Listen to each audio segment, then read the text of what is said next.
noite a todos, sejam muito bem-vindos ao curso online do SEMA, Conhecendo o Espiritismo.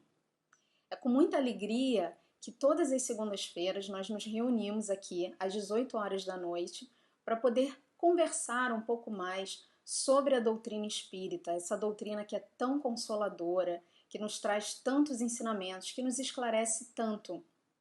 E na aula de hoje, nós vamos conversar um pouco sobre Deus. Vamos conversar também sobre os atributos dessa divindade e sobre as provas da existência de Deus. Vamos ver o que os espíritos trazem para nós através do livro dos espíritos, o que eles trazem de conceitos, o que eles trazem de explicação em torno desses temas tão profundos da nossa existência. E como de costume, nós vamos iniciar a aula lendo um trecho do Evangelho e fazendo a nossa prece. O trecho escolhido do Evangelho dessa aula está no prefácio do Evangelho e foi ditado pelo Espírito de Verdade, que é como Jesus se denomina na codificação da doutrina espírita. Eu vos digo, em verdade, que são chegados os tempos em que todas as coisas devem ser restabelecidas em seu verdadeiro sentido, para dissipar as trevas, confundir os orgulhosos e glorificar os justos. E é exatamente isso que nós vamos começar a fazer aqui nessa noite de hoje, durante todo esse curso. Nós estamos tentando dissipar as trevas através do conhecimento, do esclarecimento, de tudo que a doutrina espírita, os espíritos amigos nos trouxeram através da codificação de Allan Kardec. Então vamos agora fazer a nossa prece, pedindo a Deus, nosso Pai, pedindo a Jesus, nosso irmão maior, e a doce e querida Irmã Maria Angélica, para que possamos ter uma aula iluminada, para que possamos ser muito intuídas pelos nossos guias e mentores espirituais, para que aprendamos aqui tudo aquilo que a espiritualidade amiga vem nos trazer de ensinamento, vem nos trazer de consolo, e que possamos estar conectados para que consigamos apreender tudo aquilo que nos for mostrado na noite de hoje. Fica conosco, Pai amado, que assim seja, graças a Deus. Bom, vamos começar falando um pouquinho de como será que nós vemos a presença de Deus nas nossas vidas. Se nós pensarmos, pararmos para pensar um pouquinho, como nós enxergamos Deus? Como nós sentimos Deus? O que é Deus para nós? Todos nós, em algum momento, já nos perguntamos, já nos fizemos essa pergunta, já nos questionamos a respeito da existência de Deus, a respeito do que seria Deus, a respeito de quem seria Deus, de como ele vive, de onde ele fica, qual é o endereço de Deus, como nós fazemos para alcançá-lo, para acessá-lo. E é uma pergunta difícil de ser respondida. É uma pergunta muito difícil e todos nós, cada um de nós, vai ter uma resposta diferente com relação a Deus, com relação ao que vemos, ao que sentimos, ao que intuímos, ao que aprendemos. Mas isso é assim desde sempre. Se nós pararmos para estudar a história da humanidade, nós vamos ver que Deus sempre foi um mito para todos nós. Deus sempre foi um assunto complicado, um assunto delicado. Os povos antigos, da antiguidade, eles sempre tiveram em si, trouxeram consigo um sentimento intuitivo da existência de Deus. Não existe na história da humanidade, nunca existiu um povo que não tenha tido essa ideia de um ser superior, de um ser divino, de uma divindade, de algo muito acima das nossas concepções, do nosso entendimento. Então, desde lá atrás, a gente já tem essa ideia, esse sentimento intuitivo da existência de Deus. Antigamente, ainda quando éramos primitivos, bem assim, ainda rudimentares, de inteligência ainda muito apequenada, nós achávamos que a existência de Deus estava vinculada, que Deus estava vinculado aos fenômenos da natureza, que de fato faz algum sentido. Mas para nós, naquela época, Deus eram os fenômenos da natureza. Então nós passamos por uma época onde nós temíamos muitos desses fenômenos e por isso nós dávamos sentido a esse temor, dizendo que esses fenômenos todos eram Deus. Então nós temíamos as chuvas, as tempestades, os vulcões, e nós dizíamos que Deus estava fazendo aquilo porque estava se revoltando contra nós.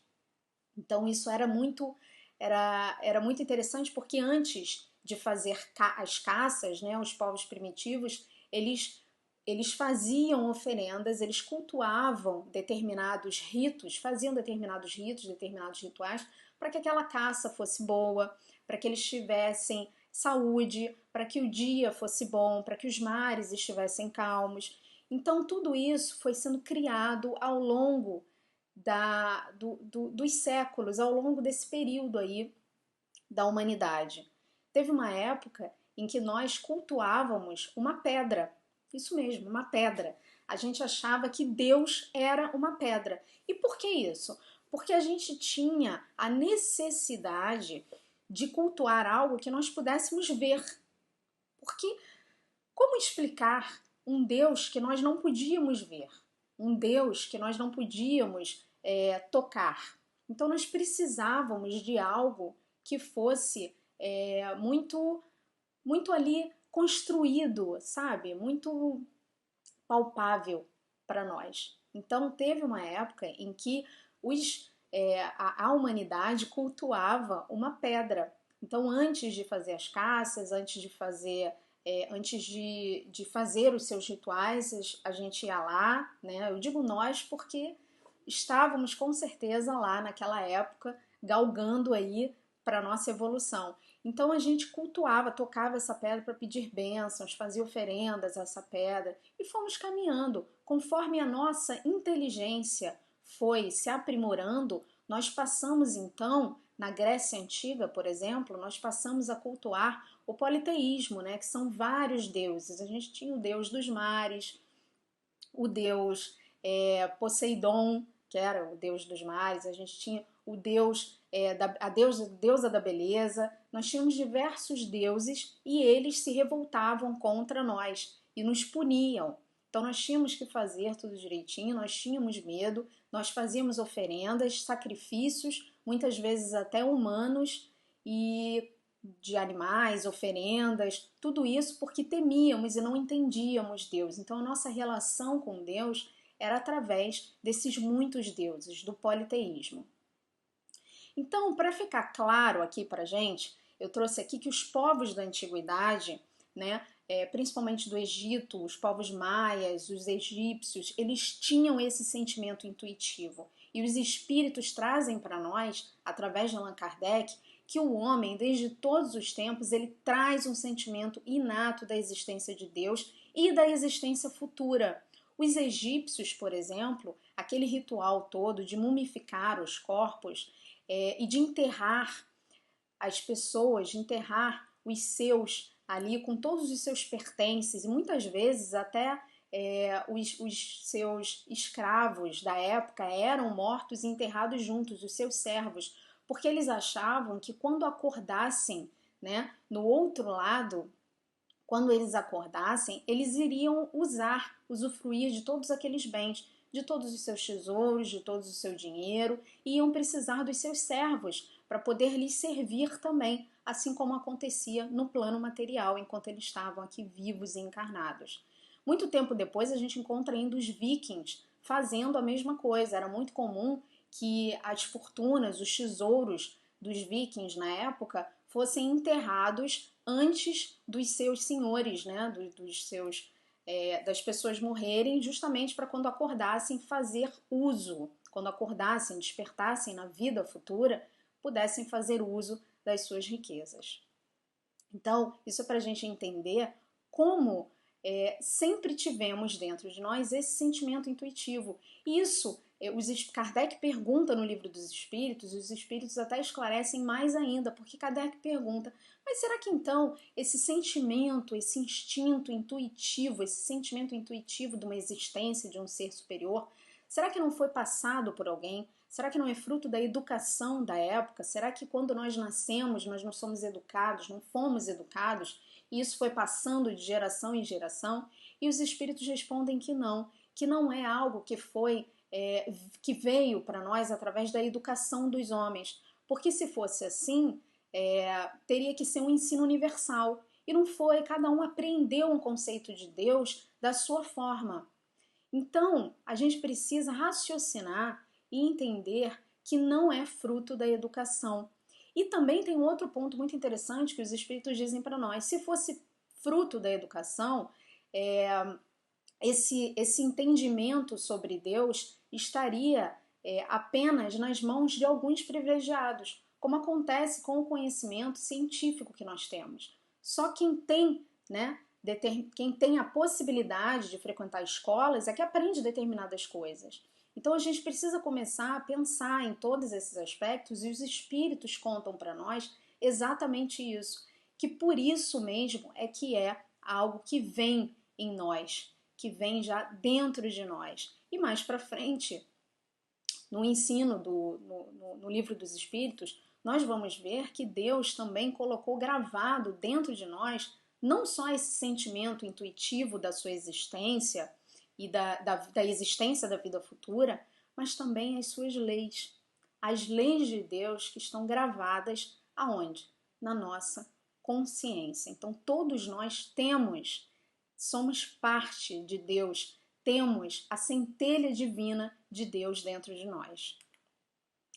E aí Camille Flammarion vem nos dizer sobre essa ideia de Deus que ela é relativa ao grau intelectual dos povos e aos progressos espirituais da humanidade.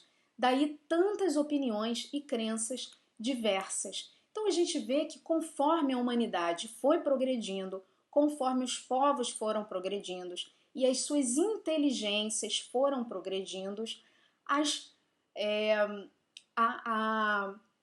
nossa visão, o nosso sentimento, o nosso entendimento de Deus foi modificando também. E daí surgiram tantas opiniões e tantas crenças diversas. A gente tem hoje aí um número imenso de religiões, todas se dispondo e se propondo a trazer esse conforto, esse acolhimento, essa religação com Deus, essas respostas todas de onde viemos, para onde vamos, quem nos criou, não é mesmo? Então, por isso que Camille Flammarion fala que a ideia de Deus ela está relativamente ligada ao progresso intelectual de nós, né, de todos nós, dos povos. Agora, a gente falou um pouco, né, eu falei um pouco aqui para vocês a respeito do politeísmo. O politeísmo na Grécia Antiga, que era o culto a diversos deuses. Quem trouxe para nós a ideia do monoteísmo, ou seja, do Deus único, foi Moisés. Então Moisés, que é a primeira revelação segundo a doutrina espírita, ele nos trouxe o quê? O Deus único, o Deus monoteísta. E como é que era esse Deus segundo Moisés? Né? Como veio, como nós víamos Deus a partir daquilo que Moisés nos trouxe? Era um Deus o quê? Antropomórfico. É uma palavrinha difícil, mas eu já vou dizer para vocês o que é. O que é um Deus antropomórfico? É um Deus que tem características humanas, que tem semelhanças humanas. Por quê? Porque, como eu já disse antes, para nós é muito difícil entender um Deus que não tenha características, que não tenha semelhanças com aquilo que a gente conhece, ou seja, com a forma humana. Então Moisés trouxe para nós a figura de um Deus antropomórfico, mas que era vingativo, punitivo, implacável, terrível e cruel. E aí a gente se assusta um pouco, né? Nossa, era tudo isso, Moisés trouxe. Por que Moisés? E como nós já dissemos aqui em aulas anteriores, quando falamos das revelações, né, das 3 revelações, nós entendemos, estudando a história, que naquela época era necessário que a figura de Deus fosse implacável, fosse punitiva, fosse um pouco cruel. Por quê? Porque era um povo muito rebelde, era um povo que precisava ainda de todas essas coisas para poder conter esse povo e trazê-lo para o caminho do progresso. E a gente sabe que a punição, né, a dominação, a punição, o Deus punitivo, vingativo, é de certa forma um instrumento de dominação. E era necessário naquela época que que aquele povo fosse domado, para que seguisse o seu caminho, a caminho da luz. Então Moisés nos trouxe essa figura de Deus. Mas logo vem a nossa segunda revelação. Quem é que veio, então? Quem é a nossa segunda revelação? Quem veio depois de Moisés e que mudou para nós o conceito de Deus? Quem será que veio? Respondam aí nos comentários. Eu tenho certeza que vocês já sabem, já têm uma ideia. Logo depois de Moisés, a nossa segunda revelação é Jesus. Então Jesus veio nos trazer um Deus que é Pai, que é amor, que é bondade. Deus é um Deus de misericórdia, sabe? Não era mais aquele Deus vingativo, aquele Deus punitivo, porque já tínhamos evoluído, já poderíamos entender mais um Deus que fosse parecido com a figura, né, de Pai que nós tínhamos. Tanto que Jesus, ao se referir, ao se conectar com o Pai, com Deus, ele chamava Deus de Abba, que na tradução seria como paizinho. Então, olha a ternura, olha como era um Deus, como Jesus queria que nós entendêssemos Deus, como um pai de amor e de bondade. Então era um Deus para ser amado e não um Deus para ser temido. E isso fez muita diferença. Fez muita diferença na forma como passamos a enxergar, como passamos a nos relacionar com Deus. E um dos ensinamentos, um dos grandes ensinamentos, se não o maior ensinamento que Jesus nos trouxe, foi amar a Deus sobre todas as coisas e ao próximo como a si mesmo. Então, esse é o seu maior ensinamento. E que a gente ainda tem tanta dificuldade para entender, que a gente ainda tem tanta dificuldade para aplicar.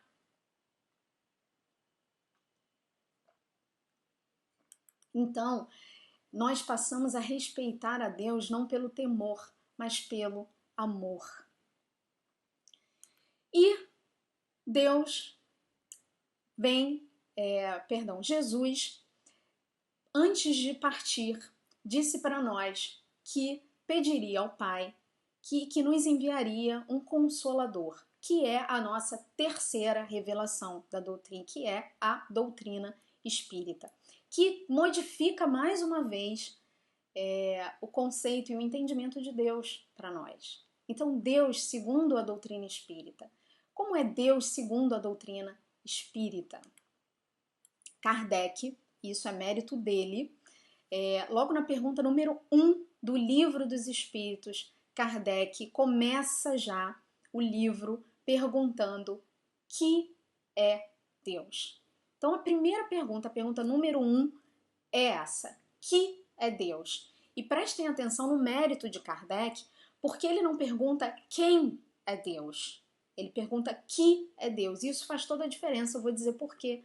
Porque quando nós perguntamos quem é Deus, quem é a Marcela, quem é fulano, o quem é um pronome de identificação, que vai identificar, ou seja, Marcela é filha de fulano, é filha de ciclano, tem a profissão tal, mora no lugar tal. Então a gente está identificando. Agora, quando nós perguntamos que é Deus, nós estamos qualificando, tá? Então, quando nós perguntamos que é Deus, a gente vai definir a atividade, o que faz. Então, essa pergunta, essa sacada mesmo de Kardec de perguntar pelo que e não pelo quem fez toda a diferença. E os espíritos respondem para nós que é Deus. Deus é a inteligência suprema, a causa primária de todas as coisas. Por que será que Deus é a inteligência suprema? Porque Deus sabe de tudo, sabe de todas as coisas. Não existe inteligência maior do que Deus. Não existe inteligência maior do que a dele. E é a causa primária de todas as coisas porque ele é o início de absolutamente tudo. Ele que deu início a tudo que nós conhecemos. É um pouco difícil da gente entender determinados conceitos, mas vamos ficar tranquilos porque haverá tempo para tudo, para todos os esclarecimentos. Então, adiantando um pouco, quando Kardec começa a fazer as perguntas, e ele faz essa primeira, né, sobre Deus, que é a inteligência suprema e a causa primária de todas as coisas, logo ele passa a fazer perguntas a respeito das provas da existência de Deus. Então, se a gente parar para pensar agora, se eu perguntar para todos vocês, como você sabe que Deus existe? Eu falei que nós temos um entendimento intuitivo, um sentimento intuitivo, nato, da existência de um ser superior. Ok, então Deus, os espíritos trouxeram para nós que é a inteligência suprema e a causa primária de todas as coisas. Tá ok. E como eu sei que Deus existe? Tudo isso é muito bonito na teoria, mas na prática mesmo. Eu consigo entender, eu consigo enxergar Deus, eu consigo saber que Deus existe como? Qual seria um exemplo? Como Deus existe? Como eu sei que Deus existe? E a espiritualidade nos responde de forma muito interessante e muito clara na questão número 4 do Livro dos Espíritos, através da seguinte resposta: não há efeito sem causa. Procurai a causa de tudo que não é obra do homem e a vossa razão responderá o que é a criação de Deus. E basta a gente olhar ao nosso redor para entendermos exatamente o que os espíritos trouxeram para nós. Porque é humanamente impossível que nós tenhamos criado, por exemplo, a natureza, toda a vegetação, todo o universo, todos os animais e o nosso corpo físico. Nós, essa máquina perfeita, será que fomos nós que criamos? Ou será que foi essa inteligência suprema e essa causa primária de todas as coisas? Então fica muito claro entender o que é a criação do homem e o que é a criação de Deus. E os espíritos dizem para nós que não há efeito sem causa. Por que não há efeito sem causa? Porque se nós existimos, alguém nos criou. E se nós não criamos a nós mesmos, se nós não somos produto da humanidade, quem nos criou? Todo efeito inteligente tem uma causa igualmente inteligente. Então, só pode ser Deus. Essa é a grande prova da existência de Deus para nós. E precisamos pensar, precisamos refletir a respeito de tudo isso. A mesma forma, o universo. E na questão número 9, os espíritos ainda dizem para nós: pela obra se reconhece o autor. Pois bem, vede a obra e procurai o autor. Quem será que fez o nosso planeta? É lindíssimo o planeta Terra. Sabe aquelas fotos que a gente vê dos satélites, quando a gente vê... Há pouco tempo mesmo a gente teve o lançamento de uma missão para a estação espacial e nós tivemos imagens belíssimas dos astronautas chegando na estação espacial e olhando o nosso planeta lindíssimo. Quem será que criou o universo? Quem será que criou esse nosso planeta azul, esse nosso planeta tão lindo? Quem será? Então, quando a espiritualidade nos diz que pela obra se reconhece o autor, é exatamente assim. Isso acontece na nossa vida, no nosso dia a dia. Quando a gente vai observar os quadros de determinado pintor, Monet, para citar como um exemplo, quando a gente olha um quadro de Monet, a gente sabe que aquele quadro é dele porque tem a essência dele ali, inscrita naquele quadro. Mesmo que ele não tivesse assinado, se a gente para reparar, a gente para observar, a gente conhece, a gente sabe identificar aquelas pinturas que foram feitas por ele.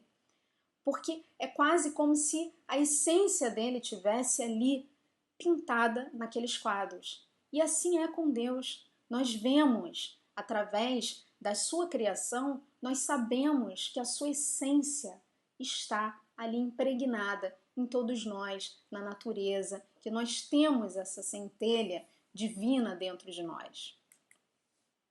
Bom, e já que falamos um pouco sobre as provas da existência de Deus, quais seriam os atributos da divindade? Quais seriam os atributos de Deus? E Kardec pergunta isso para os espíritos e os espíritos nos respondem alguns dos atributos da divindade, que está na questão número 10, né? Então Kardec pergunta: pode o homem compreender a natureza íntima de Deus? Pode o homem compreender exatamente Deus, compreender tudo? O que vocês acham?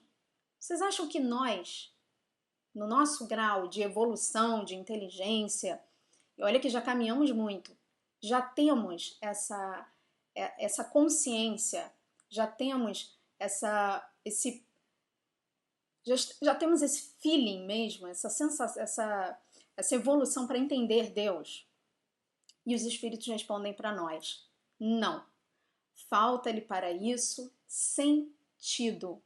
Ou seja, não adianta, porque nós ainda não temos condições, nós ainda não temos bagagem mesmo espiritual para entender Deus na sua mais completa forma. Nós ainda não temos isso. Agora, é proibido, então, quando os espíritos dizem isso, que nós não podemos, é proibido perguntar, questionar sobre Deus, querer entender Deus, procurar saber? Não é proibido. Não é proibido de forma alguma. Mas nós não vamos conseguir entender. Isso é como se fosse um conselho da espiritualidade para nós. É a mesma coisa que nós queremos ensinar a uma criança, e isso é sempre um exemplo recorrente, mas é um exemplo que cabe muito bem. É a mesma coisa que nós queremos ensinar a uma criança física quântica. Uma criança que ainda não sabe ler, não sabe escrever. A gente vai começar a falar sobre física, sobre química, sobre biologia, e ela não vai entender. Ela simplesmente vai boiar naqueles assuntos todos, ela não vai entender absolutamente nada.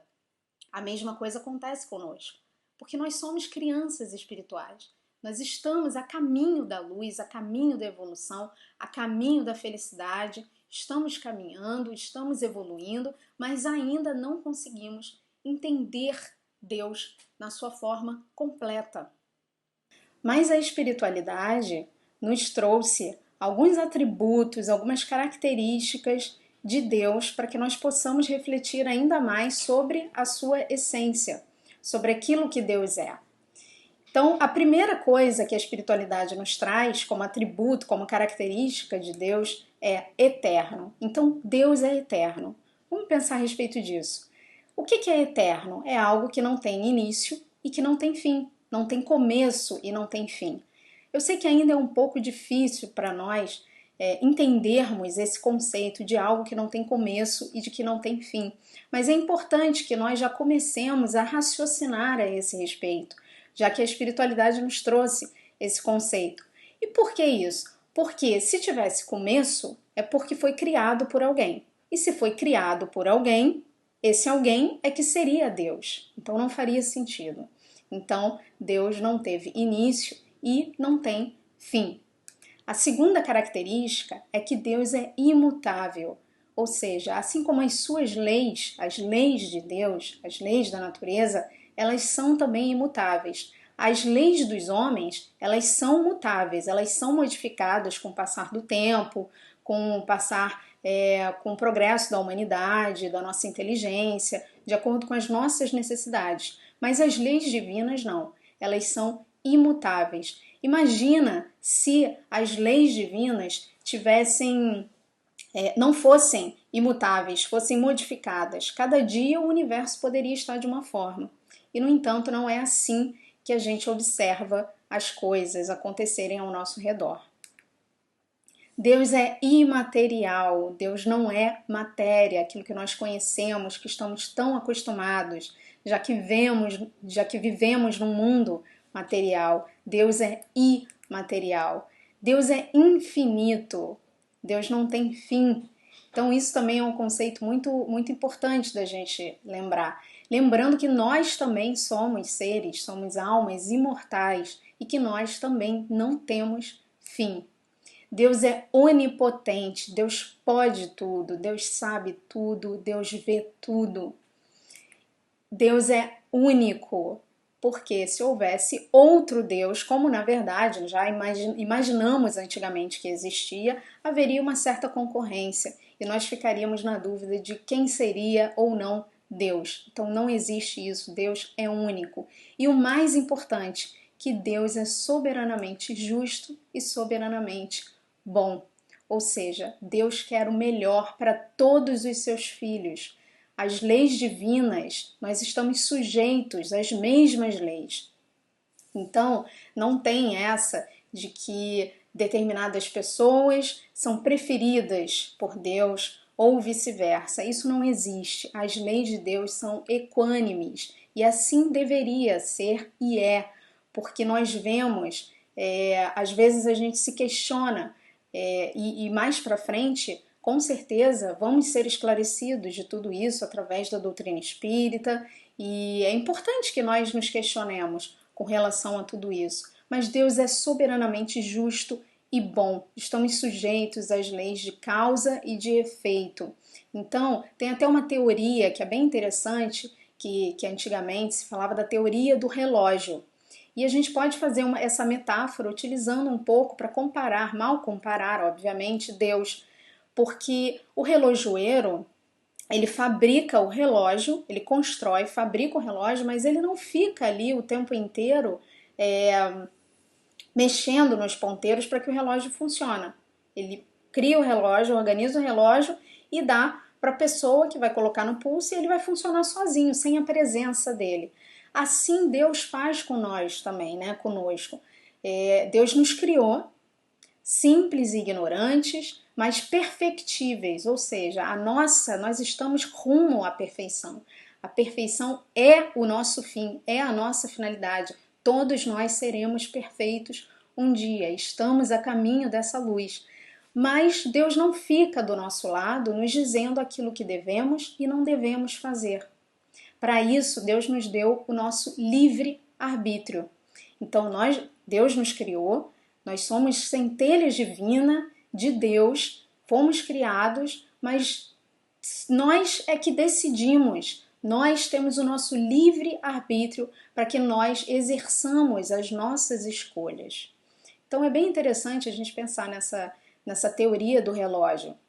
E como eu já disse antes, né, aqui na aula, Deus colocou em nós, na nossa consciência, as leis divinas. Então nós temos gravadas na nossa consciência as leis de Deus, para que nós possamos exercer o nosso livre-arbítrio da melhor maneira possível, da melhor maneira que nós possamos fazer melhores escolhas. Essa é a grande verdade.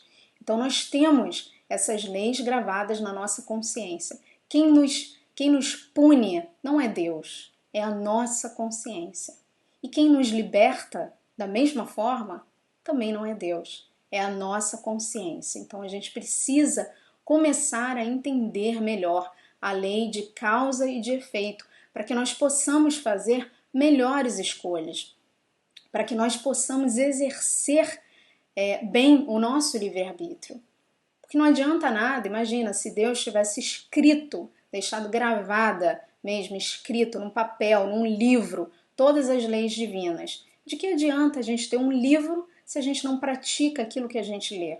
Então vamos raciocinar, vamos entender vamos partir desse princípio para que nós possamos evoluir melhor através das nossas escolhas. Eu acho que é muito importante um posicionamento que os Espíritos trazem para nós na questão 14 do Livro dos Espíritos, que eles nos dizem o seguinte: Deus existe. Disso não podeis duvidar. E é o essencial. Então, o que é essencial? É que Deus existe e que nós não podemos duvidar disso. Não vos percais num labirinto de onde não lograríeis sair. Por que isso? Por que os Espíritos nos dizem isso? Porque não adianta a gente ficar querendo entender Deus. Não adianta a gente querer ficar tentando entender aquilo que nós não temos capacidade ainda de entender. E eles complementam. Olha só o puxão de orelha. Estudai as vossas próprias imperfeições, a fim de vos libertardes delas, o que será mais útil do que pretenderdes penetrar no que é impenetrável. Então, eles dão um puxão de orelha na gente, porque eles dizem, ao invés de ficar tentando entender o que vocês não vão entender agora, que é Deus, se preocupem em melhorar, em estudar, em aprimorar as vossas próprias imperfeições. Porque nós ainda temos muitas imperfeições. Então, isso vai ser muito mais útil para nós no atual momento do que tentar descobrir, estudar, entender Deus. É claro que faz parte da nossa evolução nos questionarmos a respeito da nossa existência, a respeito da existência de Deus, e cada um no seu tempo, cada um na sua marcha. Existem pessoas que não acreditam na existência de Deus e tá tudo bem. Cada um de nós haverá de chegar o tempo certo, o tempo propício para que nós possamos entender e saber de todas as verdades. Isso é muito importante. Bom, para encerrar então a nossa aula, que a gente já está chegando aqui no nosso fim, falamos bastante. Eu espero que a gente tenha conseguido, e que vocês tenham conseguido refletir a respeito de Deus, da nossa existência, e que nós possamos ter sempre em mente que estamos aqui para evoluir, que fomos criados por um Pai de amor, de bondade, de misericórdia, que olha por todos nós, que nos ama incondicionalmente, que quer o melhor para nós, e que possamos nos focar no nosso autoconhecimento, na nossa transformação, que nós consigamos aparar as arestas, que nós consigamos penetrar mesmo as nossas imperfeições, para que possamos evoluir dia após dia. Essa é a importância e é isso que a doutrina espírita vem nos trazer. Ela vem nos trazer todos esses conhecimentos para que nós possamos nos libertar daquilo que não nos cabe mais, daquela figura de um Deus vingativo, de um Deus punitivo, que muitos de nós ainda trazemos dentro do nosso âmago. Então isso tem que ficar para trás. Que possamos olhar para frente e que possamos estar sempre evoluindo e que possamos estreitar a nossa conexão cada vez mais com o Pai, porque o Pai quer o nosso melhor, quer o nosso bem, quer que nós evoluamos. Então vamos pensar nisso sempre. E para encerrar, eu vou encerrar aqui com um texto de Emmanuel, de Chico Xavier, que fala um pouquinho sobre essa nossa relação com Deus. Somente Deus é a vida em si. Entretanto, você pode auxiliar alguém a encontrar o contentamento de viver. Somente Deus sabe toda a verdade, mas você pode iluminar de compreensão a parte da verdade em seu conhecimento. Somente Deus consegue doar todo o amor. Você, porém, é capaz de cultivar o amor na alma dessa ou daquela criatura, com alguma parcela de bondade. Somente Deus é o criador da verdadeira paz. No entanto, você dispõe de recursos para ceder um tanto em seus pontos de vista para que a harmonia seja feita. Somente Deus pode formar a alegria perfeita, mas você pode ser o sorriso da esperança e da coragem, do entendimento e do perdão. Somente Deus realiza o impossível. Entretanto, diante do trabalho para a construção do bem aos outros, não se esqueça de que Deus lhe entregou o possível para você fazer. Deus age nas criaturas através das próprias criaturas. Então vamos agradecer imensamente ao Pai amado, ao Mestre Jesus e a toda a espiritualidade amiga, Irmã Maria Angélica, pela oportunidade abençoada dessa aula que nos trouxe tantos esclarecimentos, que nos trouxe tantos entendimentos a respeito da nossa existência e da existência desse Pai de amor e de bondade. Que possamos ter uma semana de muita paz, de muita luz, sempre a caminho do alto, a caminho do Pai, a caminho do amor. Que assim seja, graças a Deus. Muito obrigada a todos vocês que nos acompanham aqui no YouTube, nos nossos cursos, e não percam a aula da semana que vem, da próxima segunda-feira, que nós falaremos sobre a origem do espírito. Então, a origem e a essência do espírito. Então, por favor, nos acompanhem, nos sigam e fiquem todos com Deus. Uma boa noite.